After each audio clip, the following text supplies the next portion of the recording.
আমার নতুন ফ্ল্যাটে গৃহপ্রবেশের পুজো আছে। ছোট থেকে বরাবরই মাকেই সমস্ত পুজোর দায়িত্ব নিতে দেখেছি। এটাই আমার জীবনে প্রথম একটা পুজো যার সম্পূর্ণ দায়িত্ব একমাত্র আমার উপরে। আমি শাশুড়ি মাকেও পুজো করতে দেখেছি, তার কাছ থেকেও তার রীতিনীতি সব কিছু শেখা। এই পুজোটা আমার একার, কারণ এখানে তো আমি অনেক দূরে থাকি।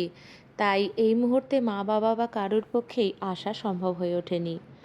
তো আমার যতটুকু সাধ্য সেই অনুযায়ী আমি যা সরঞ্জাম জোগাড় করতে পেরেছি তাই দিয়ে আমার আজকের পুজো।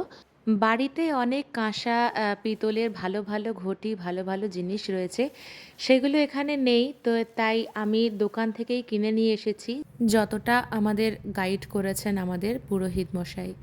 এখানের পুজোর পদ্ধতি ধরন অনেকটাই আলাদা, এবং খুব অসুবিধে হচ্ছিল ল্যাঙ্গুয়েজের জন্য, কারণ অনেক পুরোহিতই রাজি হচ্ছিলেন না, যেহেতু আমরা তেলেগু জানি না বা বুঝি না সেই জন্য।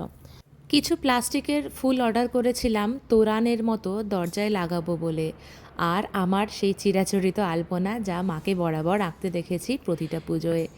এই আমার ছোট্ট আয়োজন, তবে পুরোহিত মশাই সমস্ত গাইড করেছেন।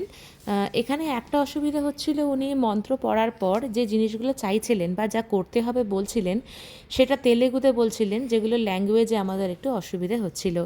এছাড়া মোটামুটি আমাদের ভালোভাবেই পুজো হয়ে গেছে, এবং পুরোহিত মশাই যতটা পেরেছেন হিন্দিতে আমাদের বুঝিয়ে প্রতিটা জিনিস, প্রতিটা মন্ত্রের মানে বোঝানোর চেষ্টা করেছেন।